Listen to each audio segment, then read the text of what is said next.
mundo donde los hombres se alejan cada día más de Dios, se necesitan hombres y mujeres de valor, comprometidos con la verdad.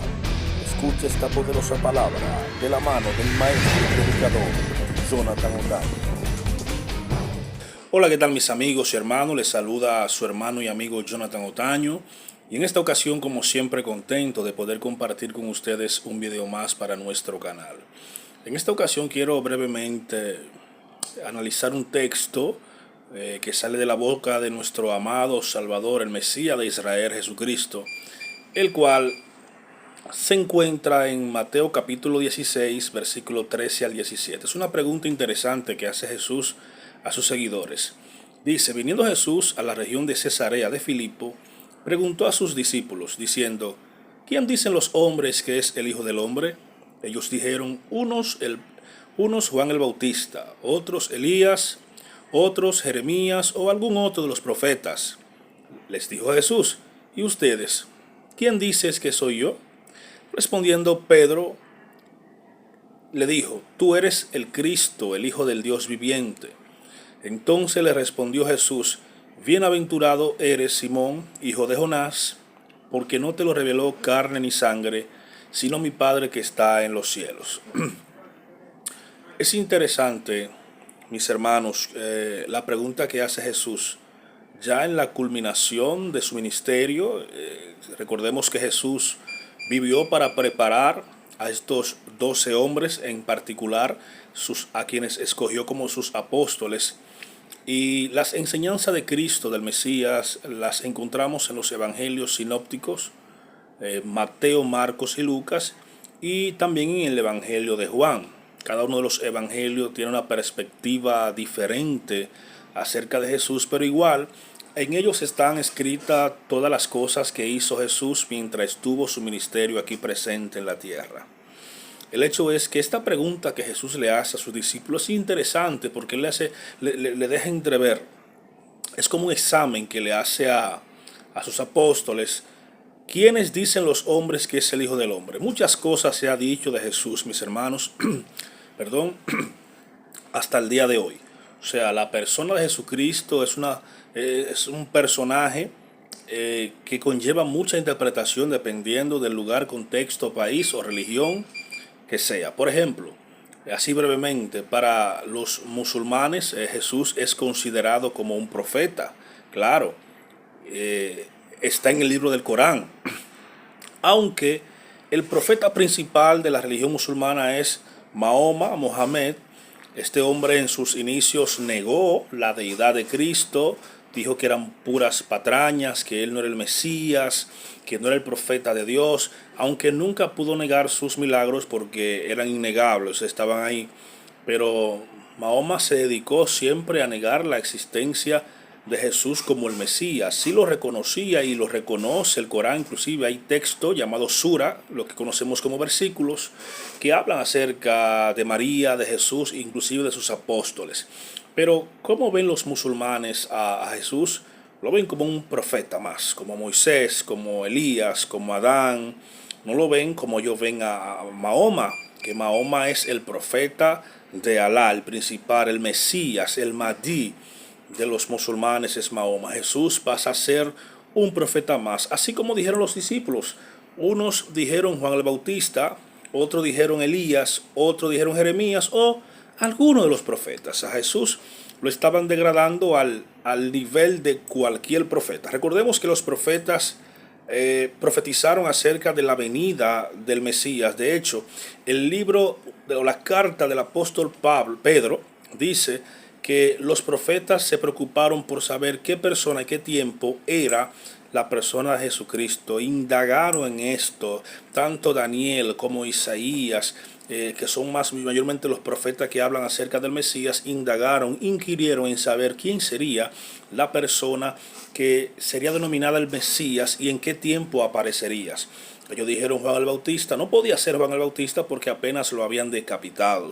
No podía ser Elías, pero ellos esperaban a Elías. De hecho, hay una profecía que dice que Elías tendría que venir antes que se manifieste el Mesías. Y Jesús dijo que Juan el Bautista, si lo quieren aceptar, es el Elías que había de venir a preparar el camino. Jeremías tampoco era porque había muerto.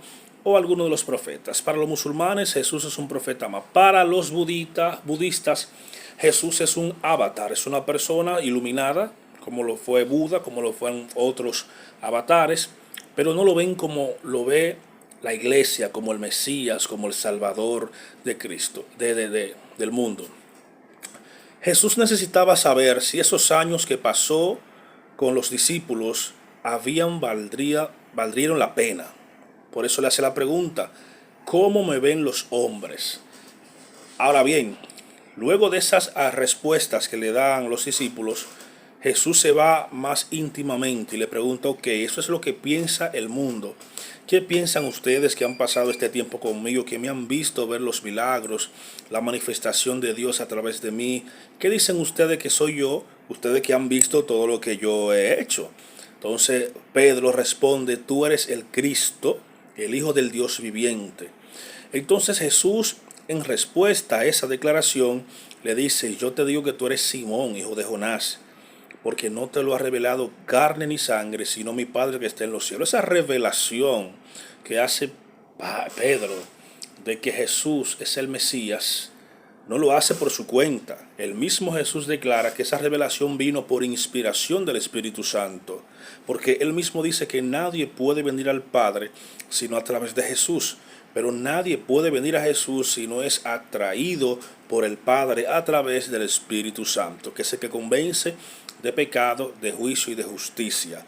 La iglesia, nosotros tenemos que conocer a carta cabal quién es Jesucristo. Hoy en día, siglo XXI, casi para cumplir un cuarto de lo que es un siglo, tenemos que estar claro de quién es Jesús para nosotros. Jesús es más que un profeta para nosotros. Jesús es más que un sanador para nosotros. Jesús es más que un rey para nosotros. Jesús es más que cualquier cosa que tú y yo podamos pensar. Por eso en una ocasión también le preguntó a sus discípulos diciendo, ¿cómo es que el Mesías es descendiente de David, si el mismo David, siendo profeta, por el Espíritu dice, dije yo al Señor, siéntate a mi diestra? O sea, ¿cómo llama Señor si es su Padre? O sea, en el contexto cultural en que Jesús dice esto, es imposible que un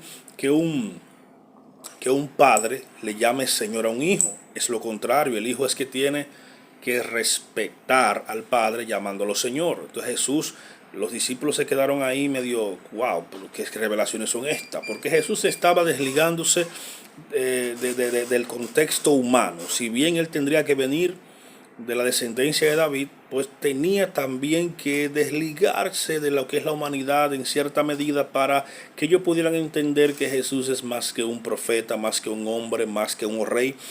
Pablo es a quien se le da la revelación más poderosa, en mi opinión, acerca de la persona de Jesucristo, del Mesías, de Yeshua. Pablo en Colosenses dice, Él es la imagen del Dios viviente, el primogénito de toda creación, porque en Él fueron creadas todas las cosas, las que están en los cielos, la tierra y debajo de ella. ¿Ay? Cristo representa la misma imagen de Dios.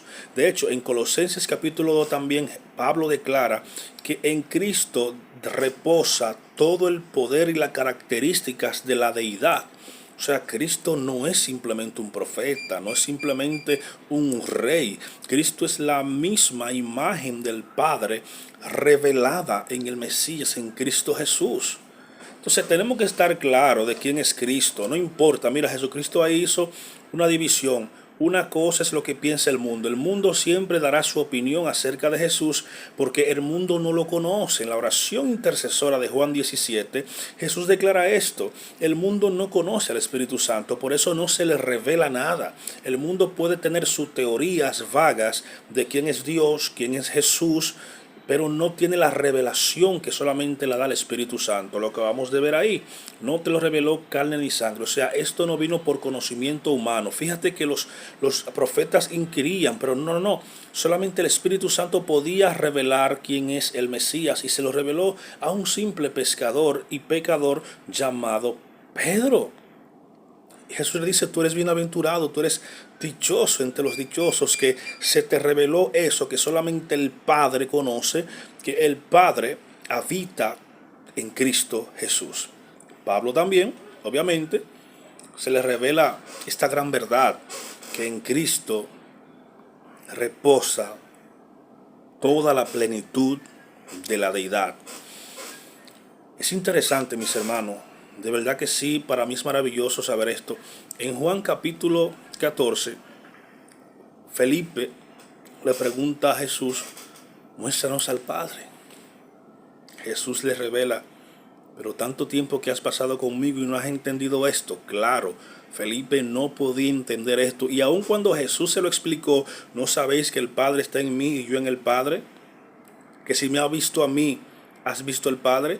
Todavía Jesús se lo explica a Felipe, pero no puede entenderlo porque todavía no había llegado el Espíritu Santo para revelarle estas verdades profundas. A esto se refiere el apóstol Pablo cuando dice, hablamos sabiduría en aquellos que han alcanzado madurez. No a todos se le va a revelar las mismas cosas en el mismo tiempo y en el mismo contexto. Aquí hay niveles de conocimiento, aquí hay niveles de revelación, aquí hay niveles de estados de conciencia, donde a algunos se les va a permitir conocer a Cristo como su Salvador. Lo conocen como el Salvador, lo conocen como el sanador, lo conocen como el profeta. El mundo, repito, tendrá sus teorías vagas de Jesús. Cada religión, por ejemplo, los mormones ven a Jesús como el hermano de Satanás. Los testigos de Jehová ven a Jesús como el arcángel Miguel. Los judíos que creen en Jesús, creen en él, pero como un profeta, un hombre que Dios levantó. Otros lo ven como un maldito, como una persona que es un falso Mesías, pero no pueden negar su existencia. Pero a la iglesia, a la Kehilá, eclesia en el griego, Kehilá, congregación en hebreo, a ella se le ha revelado todos los secretos del cielo.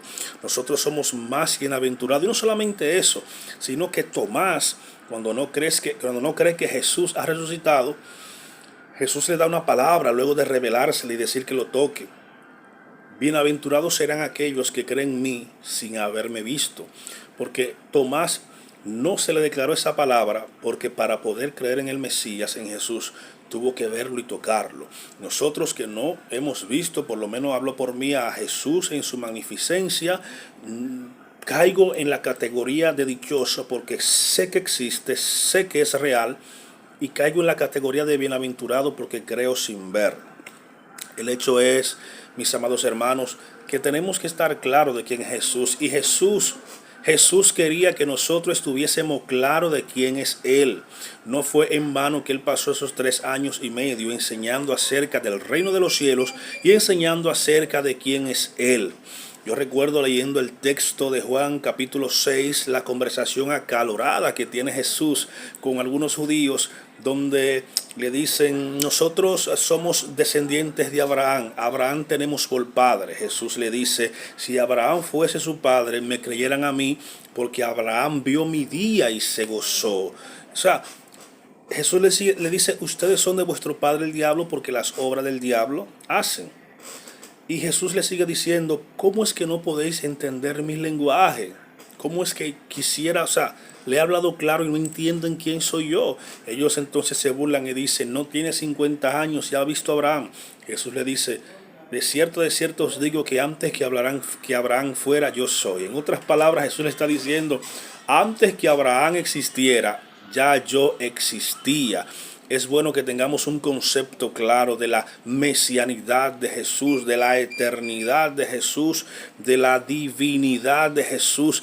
Es bueno que tengamos claro quién es nuestro Salvador. No es un mero profeta, no es una persona más, no es Jesucristo superstar. No, Jesucristo es el representante físico del Dios invisible. Dios quiso depositar su gloria, su revelación, su deidad. Pablo, repito, lo dice, en él reposan todas las características de Dios en Cristo Jesús. No utilizó todo su poder estando en esta tierra porque Él no vino a manifestar esa gloria. Los milagros que Él hizo, las señales, eran evidencia de su mesianidad. Pero Él vino, Isaías 53, a venir como el Cordero que moría en sacrificio para salvar a la humanidad. Juan así lo identificó. Este es el Cordero de Dios que quita el pecado del mundo y nos dará la paz. Ahora, cuando Él venga en su gloria, a recompensar a lo que le esperan, veremos a Jesús tal y como el Padre nos los ha presentado, con toda la característica, gloria, majestuosidad, como era en un principio. Así será el Mesías. Así que no importa lo que el mundo diga de Jesús, que no crea que Jesús existió, que sí existió pero que no es el Mesías, que es un falso Mesías, que Jesús no es lo que nosotros creemos, que es un cuento de hada, que es una fachada. El mundo, mis hermanos, tendrá siempre una opinión de Jesús. Ahora bien, tenemos nosotros los que creemos en él estar claro de quién es el Mesías, de quién es nuestro amado Salvador. Jesús es el Mesías de Dios. Jesús, como dijo Pedro por el Espíritu Santo, es el Mesías enviado por Dios, el ungido, el que diseñó todo lo que existe, porque fue hecho por medio de él, para él. Siendo tan grande, siendo tan poderoso, decidió venir a morir por nosotros. Así que mis hermanos y amigos, deja que el mundo esté dando su opinión acerca de Jesús. Tú y yo sabemos quién es nuestro Salvador, nuestro Mesías. Shalom para tu vida.